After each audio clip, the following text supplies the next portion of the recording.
상상해 보십시오. 청취자 여러분이 프리랜서로 석 달을 밤낮 없이 일해서 프로젝트를 넘겼어요. 네.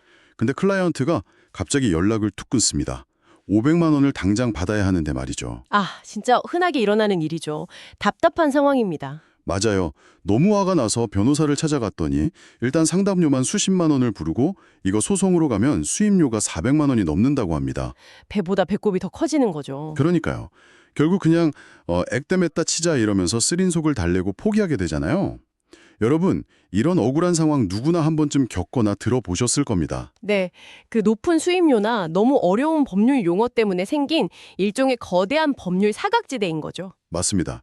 그런데 만약 여러분이 소파에서 일어나지도 않고 단돈 10,000원도 안 되는 구독료만 딱 낸 상태에서 스마트폰을 꺼내서 몇 마디 쳤을 뿐인데 네. 상대방의 약점을 정확히 찌르는 완벽한 법적 내용 증명이 자동으로 딱 발송되고 결국 그 500만 원을 고스란히 받아낸다면 이거 어떨까요? 와, 그건 뭐 더 이상 상상 속의 이야기가 아닙니다. 진짜요? 네. 오늘 우리가 분석할 스마트 인사이트 랩의 리포트 145번 자료가 바로 그 현실이 어떻게 작동하는지 명확하게 보여주거든요. 아, 기대되네요. 한 걸음 더 나아가서 청취자 여러분이 직접 이 시스템을 구축해서 돈을 버는 비즈니스로 만들 수 있는 그런 전략까지 완벽하게 해부하고 있습니다. 자, 이 부분을 한번 파헤쳐 보죠. 이번 심층 탐구의 미션은 명확합니다. 지능형 리걸테크가 어떻게 이 견고한 장벽을 해킹하고 있는지, 그리고 이게 왜 우리의 자산과 권리를 지키는 필수 패치인지 알아내는 겁니다. 네, 아주 중요한 미션이죠. 근데 첫 번째로 드는 약간 근본적인 의문이 있어요. 챗봇 기술은 사실 몇 년 전부터 계속 있었잖아요. 그렇죠. 계속 발전해 왔죠. 근데 왜 하필 2026년 지금 이 개인용 법률 AI가 갑자기 이렇게 폭발적인 거대 시장으로 떠오른 건가요? 아주 예리한 지점입니다. 기술만 덜렁이 있다고 무조건 시장이 열리는 건 아니니까요. 자료에서 인용된 올빼미의 통찰을 보면 가장 강력한 동력으로 스몰 클레임, 그러니까 생활 밀착형 소액 분쟁의 폭발적인 증가를 꼽고 있습니다. 아, 방금 제가 말씀드린 그 프리랜서 대금 체불 같은 거요. 맞습니다. 뭐 층간소음, 중고차 사기, 전세금 반환 지연 이런 것들이죠. 피해자는 분명히 있는데 피해 금액이 참 애매해서 기존 로펌들이 수임하기를 꺼리는 사건들이잖아요. 돈이 안 되니까요. 네, 그런 계륵 같은 사건들이 시장에 산더미처럼 쌓여서 폭발 직전까지 간 겁니다. 아, 그러니까 수요는 뚫어 넘치고 있는데 공급자들이 일부러 외면하던 거대한 빈 공감이 있었군요. 그렇습니다. 근데 여기에 엄청난 기폭제가 떨어지게 되죠. 대법원의 판례 데이터나 국가의 방대한 법령 정보가 전부 디지털화되고 API 형태로 전면 개방이 된 겁니다. 잠깐만요. API로 열렸다는 게 정확히 무슨 뜻이죠? 그러니까 과거에는 변호사들이 두꺼운 법전을 직접 뒤지거나 유료망에서 수동으로 검색해야 했잖아요. 이제는 AI가 실시간으로 데이터를 빨아들이고 소화할 수 있는 최고급 식량의 형태로 이 지식 베이스가 무제한으로 풀려버린 겁니다. 와, 대박이네요. 그냥 텍스트를 읽는 수준이 아니라 AI가 완전히 씹어먹을 수 있게 요리돼서 나왔다는 거잖아요. 정확합니다. 이것을 더 큰 그림과 연결해보면 법률 서비스의 가치가 근본적으로 이동하고 있다는 걸 알 수 있습니다. 어떻게 이동하고 있죠? 사회 시스템의 승자가 되는 겁니다. 듣고 보니 완전히 판이 바뀌고 있다는 게 실감이 납니다. 근데 제가 청취자 여러분의 입장이 되어서 아주 삐딱한 질문을 하나 던져볼게요. 네, 해보시죠. 기술이 아무리 뛰어나도 사실 법률 상담이라는 건 내 인생의 가장 민감한 치부를 다 털어놓는 거잖아요. 내 빚이 얼만지, 직장에서 무슨 괴롭힘을 당했는지. 그렇죠. 엄청난 개인정보죠. 이런 걸 클라우드 어딘가에 떠있는 거대 AI한테 다 넘긴다? 내 정보가 학습돼서 딴 사람 답변에 막 튀어나오거나 해킹당하면 진짜 인생 끝나는 거 아닙니까? 사실 리걸테크 비즈니스를 준비하는 분들이 가장 먼저 부딪히는 거대한 벽이 바로 그 프라이버시 공포입니다. 그 공포를 해결 못하면 아무도 지갑을 열지 않거든요. 맞아요. 저라도 안 쓸 것 같아요. 그래서 리포트에서는 이 문제를 프라이빗 서버와 온디바이스 보안 기술의 결합으로 돌파한다고 명시하고 있습니다. 온디바이스요? 내 스마트폰 기기 안에서만 AI가 돌아간다는 뜻인가요? 맞습니다. 사용자가 입력한 민감한 상담 데이터를 외부의 거대 기업 서버로 전송하지 않습니다. 완전히 격리된 로컬 서버나 사용자 디바이스 자체에서만 데이터를 처리하는 거죠. 아, 외부망을 아예 안 타는군요. 네, 완벽하게 밀폐된 디지털 금고 안에서 의뢰인과 AI가 단둘이서만 대화를 나누는 구조입니다. 오, 찝찝함이 확 사라지네요. 보안이라는 튼튼한 울타리가 쳐졌다면 이제 진짜 알맹이를 들여다볼 차례입니다. 네, 아키텍처 부분이죠. 저는 자료 읽으면서 이 AI 엔진 설계 부분에서 약간 소름이 돋았거든요. 이게 무슨 오늘 날씨 어때? 이렇게 물어보는 챗봇 하나가 덜렁 있는 게 아니더라고요.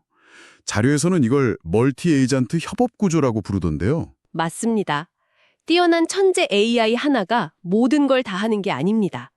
각기 다른 전문성을 부여받은 4개의 AI 엔진이 유기적으로 데이터를 주고받으면서 협업하는 이른바 사슴의 설계입니다. 진짜 흥미로운 부분은 바로 여기입니다. 청취자 여러분, 내 스마트폰 안에 리서치 전문 판례 연구원, 아주 날카로운 계약서 검토팀, 피도 눈물도 없는 소송 전략가, 그리고 문장력이 기가 막힌 문서 작성 실무자가 모여서 자기들끼리 단체 채팅방을 연 거예요. 아주 정확한 비유네요. 가상의 로펌이 내 주머니 속에 있는 거죠. 자, 그럼 이 4명의 에이전트가 방금 전 제가 예시로 든 대금을 떼인 프리랜서 사건을 어떻게 처리하는지 단계별로 한번 뜯어볼까요? 첫 번째 엔진이 뭔가요? 첫 번째 엔진은 조문 및 판례 분석 에이전트, 전문 용어로는 렉 스페셜리스트라고 부릅니다. 렉 스페셜리스트요? 네, 의뢰인이 나 디자인 넘겼는데 돈 못 받았어. 이렇게 상황을 툭 던지면 이 엔진이 즉시 대법원 최신 판례랑 하도급법 조문을 막 뒤집니다. 여기서 정말 흥미로운 점은 이게 단순한 검색이 아니라는 겁니다. 그냥 네이버 지식인 검색하듯이 긁어오는 게 아니라는 거죠? 아닙니다. 의뢰인의 상황이 법적으로 근로자성을 인정받을 수 있는지 분석하고 과거 유사 판례를 찾아서 논리의 뼈대를 세우는 겁니다. 증거 기반의 논리적 추론을 하는 지능형 로직이죠. 와, 1초 만에 법리적 기조가 딱 정해지네요. 근데 법을 찾았다고 쳐도 처음에 클라이언트랑 맺었던 그 복잡한 계약서가 발목을 잡을 수 있잖아요. 막 독소 조항 같은 거요. 바로 그때 두 번째 엔진인 계약서 독소 조항 검출기가 등판합니다. 오, 이름부터 든든하네요. 의뢰인이 계약서를 스마트폰으로 딱 찍거나 PDF로 올리면 이 엔진이 수천 건의 표준 계약서랑 비교해서 나한테 불리한 독소 조항에 순식간에 빨간 펜을 그어줍니다. 와, 완전 실시간 진단 대시보드네요. 네, 심지어 다음부터는 이 문구를 이렇게 수정해서 역제안하세요 하고 대안까지 줍니다. 내 편을 들어주는 완벽한 검토팀이네요. 근데 방금 사례처럼 이미 일이 터져서 결국 분쟁으로 넘어가야 하는 상황이면요. 상대방이 막 적반하장으로 나올 수도 있잖아요. 그래서 세 번째 엔진인 분쟁 전략 에이전트가 정말 무섭고도 핵심적인 역할을 합니다. 무섭다는 건 어떤 의미죠? 이 엔진은 감정에 전혀 휩쓸리지 않아요. 상대방의 대응 시나리오, 승소 가능성, 비용 시뮬레이션을 철저하게 데이터 기반으로 예측합니다. 잠깐, 시뮬레이션이요? AI가 무슨 점쟁이도 아니고 상대방 반응을 어떻게 계산합니까? 과거에 방대한 데이터가 있으니까요. 만약 10,000건의 프리랜서 미지급 사례를 분석해보니 곧바로 소송 거는 것보다 부드럽지만 단호한 내용 증명을 보냈을 때 합의 확률이 40% 높았다는 데이터가 있다면 아, 그 확률을 기반으로 추천을 해주는군요. 네, 재판으로 가면 변호사 비용이 더 크니까 미지급금의 80% 선에서 합의를 유도하는 게 경제적으로 가장 유리합니다. 이렇게 냉정하게 최적의 경로를 짜주는 거죠. 미쳤네요. 무조건 소송하라고 부추기는 나쁜 브로커보다 훨씬 이성적입니다. 그럼 전략까지 세웠으니 마지막은 행동이겠네요. 맞습니다. 네 번째 엔진, 법률 문서 아키텍트입니다. 앞선 세 에이전트가 찾아낸 논리, 계약서 분석, 전략을 싹 다 종합해서 내용 증명이나 고소장 초안을 정식 법률 양식에 맞춰서 자동으로 딱 뽑아냅니다. 여러분, 진짜 이건 그냥 이름 쓰고 도장만 찍어서 우체국 가면 되는 수준이라는 거잖아요. 네, 맞습니다. 이 강력한 4대 엔진 논리를 들으니까 시야가 완전히 뒤집힙니다.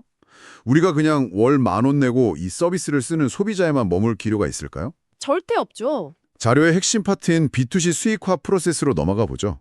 만약 제가 당장 이 사업을 시작한다면 돈 많은 대형 로펌들을 상대로 어떻게 돈을 벌 수 있습니까? 리포트가 제시하는 실전 비즈니스 전략, 그러니까 여우의 실전 핍이 아주 날카롭습니다.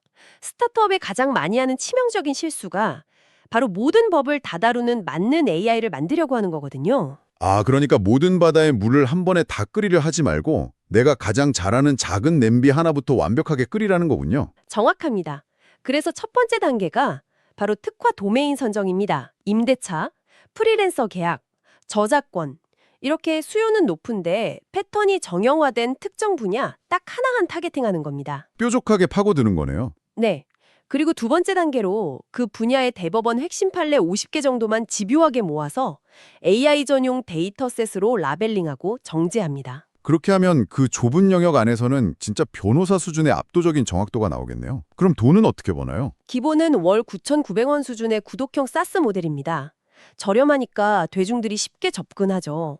근데 AI만으로는 안 되는 고난도 사안이 반드시 발생하거든요. 그렇죠. 진짜 재판장 가야 하는 일도 생길 테니까요. 그때를 대비해서 실제 변호사들과 네트워크를 맺어두고 연결해주는 하이브리드 O2O 모델을 결합하는 겁니다. 가벼운 건 AI가 쳐내고 심각한 건 변호사한테 매칭해주면서 플랫폼 수수료를 받는 거죠. 변호사들 입장에서도 진짜 좋은 거 아니에요? 플랫폼이 알아서 사건 다 정리해서 가져다 주는 거잖아요. 윈윈이죠. 근데 여기서 끝이 아닙니다. 자료 뒷부분을 보면 이 구축된 엔진 자체를 지식 STO로 상장하거나 AI DAO로 발전시킨다는 거대한 비전이 나옵니다. 다오라니요? AI가 스스로 회사를 차린다는 건가요? 지난번 경제적 자유나 안티프레질 자료에서도 다뤘지만 내 머릿속의 지식과 노하우를 에이전트화해서 영구적인 지식 자산으로 만드는 겁니다. 이 법률 AI가 중앙 통제 없이 자율적으로 구독자를 모으고 스스로 수익을 창출해서 배당하는 궁극의 안전벨트가 되는 거죠. 듣기만 해도 가슴이 막 뛰네요. 근데 잠깐 차가운 물 한 잔 마시고 브레이크를 밟아보겠습니다.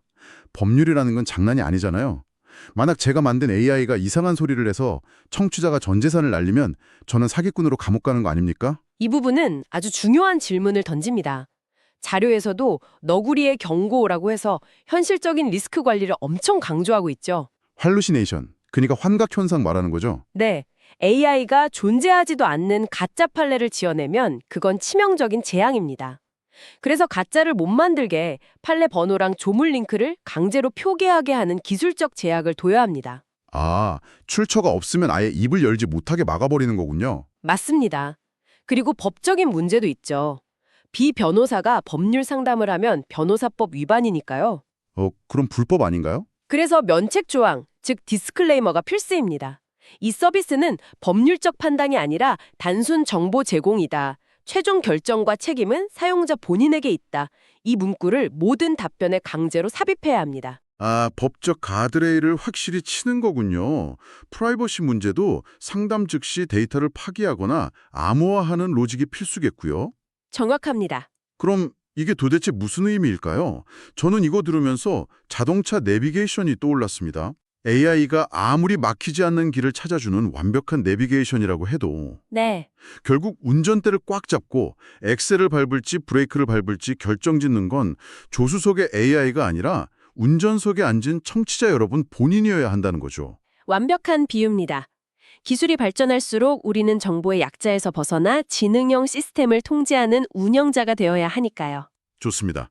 오늘 심층 탐구의 핵심은 결국 지능을 통한 법률 주권의 대중화인 것 같네요. 법의 문턱을 낮추고 억울한 피해자를 줄이는 동시에 마르지 않는 컨설팅 수익을 창출하는 거대한 기회입니다. 네. 청취자 여러분, 오늘 자료에 나온 액션 플랜을 꼭 기억하십시오. 도메인 타겟팅 하나 딱 하시고 핵심 판례 50개 모아서 정제해 보시고 3단계 시나리오를 직접 설계해 보십시오. 그리고 이렇게 선언하는 겁니다. 나는 법의 문턱을 넘는 자가 아니라 문턱을 없애는 지능 아키텍트다. 와, 짜릿하네요. 오늘 자료 분석은 여기까지입니다. 하지만 여러분이 스스로 사유해 보실 수 있도록 아주 도발적인 질문을 하나 던지며 마무리하겠습니다. 네, 저도 이 자료 보면서 사회적으로 엄청난 모순 하나를 발견했거든요. 여러분 생각해 보십시오. 만약 모든 사람이 주머니 속에 완벽한 논리를 구사하는 AI 변호사를 가지게 된다면 네. 세상의 모든 사소한 갈등이 완벽한 법적 문서로 방어되고 공격받는 세상이 온다면 과연 우리의 사법 시스템은 그 엄청난 소송 폭격 때문에 붕괴해버릴까요? 아니면 마침내 인류 역사상 처음으로 돈과 권력이 개입할 수 없는 절대적인 공정함에 도달하게 될까요? 여러분의 생각은 어떠신가요? 이 질문을 끝으로 오늘 심층 탐구 마치겠습니다. 감사합니다. 감사합니다.